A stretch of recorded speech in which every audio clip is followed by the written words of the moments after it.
सिंह लगन के चार्ट में हम राहु और शुक्र कंजक्शन को डिस्कस कर रहे हैं और ये हमारी सबसे पहली ही वीडियो रहेगी। देखिए, सबसे पहले अगर देखा जाए तो सिंह लगन है वो सूर्य से रिप्रेजेंट होने वाला है, इसलिए यहाँ राहु स्थित होंगे तो राहु बहुत ज़्यादा कंफर्टेबल फील नहीं करते।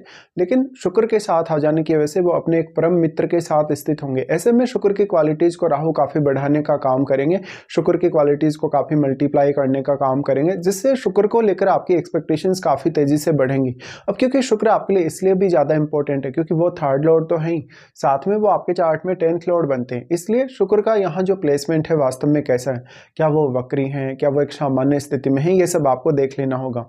तो ऐसा राहु शुक्र का कंजक्शन आपको बहुत ही ज़्यादा क्रिएटिव बनाएगा। वैसे भी आप लियो साइन से रिप्रेजेंट होने वाले पर्सन हैं, तो ऑलरेडी आप बहुत क्रिएटिव और एनर्जेटिक हैं।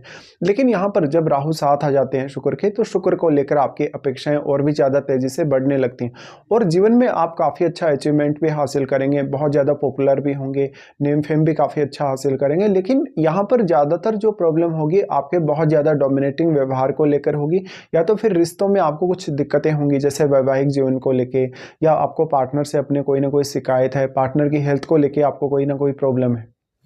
शुक्र सबसे पहले यहाँ थर्ड लॉर्ड होकर आ रहे हैं, तो ऐसा राहु आपकी क्रिएटिविटी को बढ़ाने का काम करेगा, आपको इमेजिनेशन भी काफ़ी अच्छी देगा और क्रिएटिविटी भी।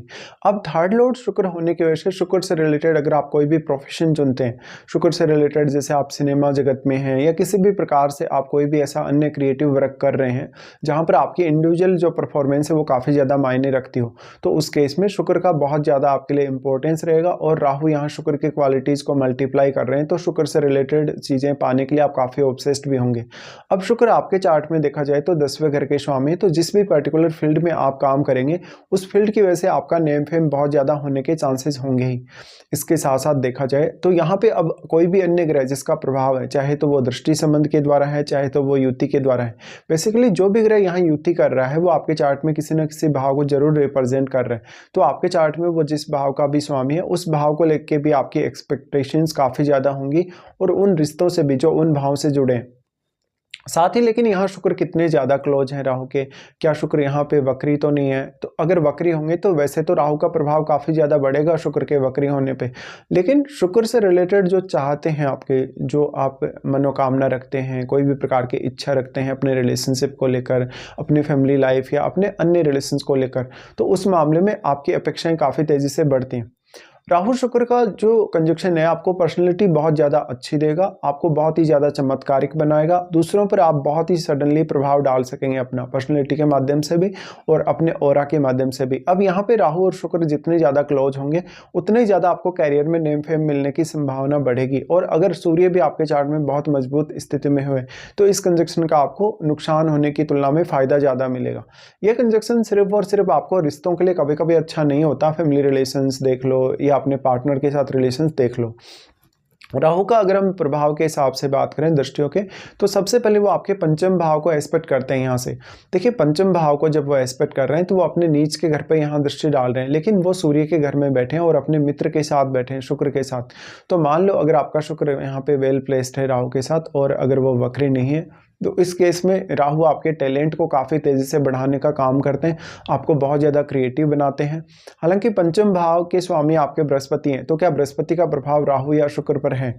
देखिए, अगर आपके लगन पर बृहस्पति का प्रभाव होगा तो यहाँ पे और भी ज़्यादा राहु के जो रिजल्ट होंगे आपके लिए बेहतर होंगे, लेकिन फिर भी आपको स्टडी पर्पज़ के लिए या संतान के पर्पज़ के लिए राहु काफ़ी बेटर रिजल्ट दिखा सकते हैं अगर बृहस्पति बहुत अच्छी स्थिति में इस प्रकार का जो जातक होगा। लेकिन धन और लग्जरी की चाहत रखने के साथ साथ वो काफ़ी ज़्यादा सडनली धन प्राप्त करने की कोशिश करेगा अपनी लाइफ में, और इसके लिए जातक कोई भी प्रकार का तरीका अपना सकता है।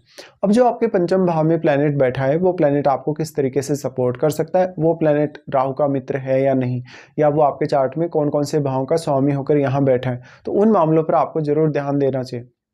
राहु और शुक्र दोनों का ही प्रभाव फिर आपके सप्तम भाव पे होगा, जहां पर आपके ऑलरेडी अब केतु स्थित होंगे।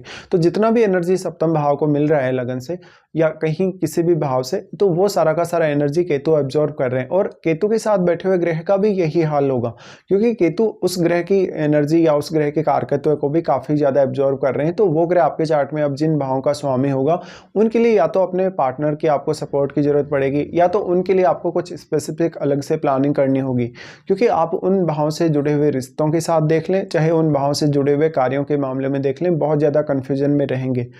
तो यहाँ पे जो प्रभाव है, कहीं ना कहीं जितना भी प्रभाव राहु का है, शुक्र का है, वो सारा का सारा ये केतु एब्जॉर्ब कर रहे हैं। और केतु जब एब्जॉर्ब करेंगे तो हालांकि राहु का प्रभाव तो एक सीमा तक ही यहाँ केतु पर रहेगा, क्योंकि इनके बीच में 180 डिग्री का एंगल है। बट क्योंकि शुक्र बहुत ज़्यादा मल्टीप्लाई हुए हैं, शुक्र की क्वालिटीज़ बहुत ज़्यादा मल्टीप्लाई हुए हैं, इसलिए शुक्र यहाँ थोड़े ज़्यादा सक्षम होंगे राहु की तुलना केतु पर अपना प्रभाव डालने में। इसलिए आपको ये देखना होगा कि वास्तव में यहाँ शुक्र कैसे स्थिति में है और कितना प्रभाव वो सप्तम पर डाल रहे हैं। बट ना तो आपके लिए यहाँ राहु का प्रभाव, ना ही शुक्र का प्रभाव उतने अच्छे से काम करेगा। यहाँ पे इवन जो केतु के साथ प्लैनेट बैठा है उसका प्रभाव भी आपके लिए उतना ज़्यादा इफेक्टिव नहीं होगा।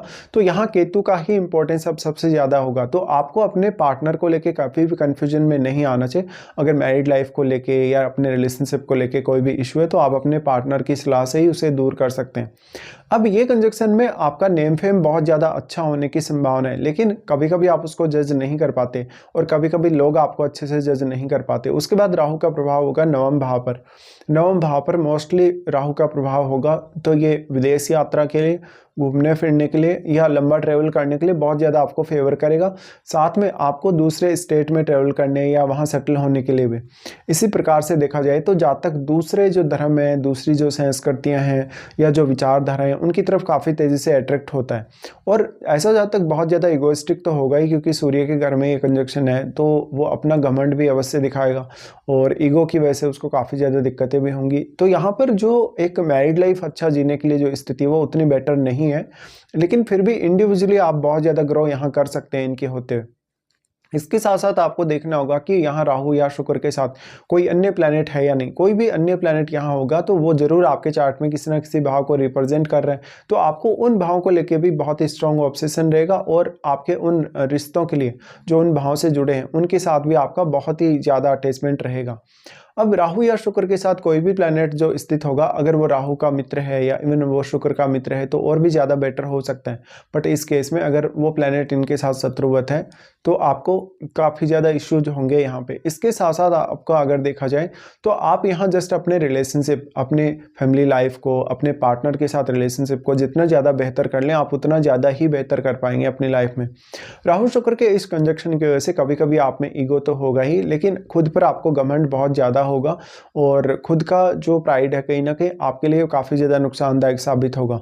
तो अब यहाँ पार्टनर के साथ या किसी के भी अन्य व्यक्ति के साथ भी जब आप कोई भी बिजनेस कर रहे हैं तो पार्टनरशिप करने से ज़रूर आपको बचना चाहिए। इसके साथ साथ लाइफ को लेके बहुत ज़्यादा अनएक्सपेक्टेड थिंकिंग आपको ऐसा राहु और शुक्र देगा, और क्योंकि सूर्य का आपका लगन है तो और भी ज़्यादा भोग विलास की संभावना आपकी लाइफ में होगी। तो निश्चित तौर पे ये कंजक्शन के होते हुए आप अपनी लाइफ में काफ़ी ज़्यादा सुख भोगेंगे और बहुत ही ज़्यादा लाइफ को एंजॉय भी करेंगे। लेकिन फिर भी आपको ऐसा लगेगा एट द एंड कि आपके कहीं ना कहीं जो इच्छाएँ हैं, जो मनोकामनाएँ हैं वो अधूरी रही हैं।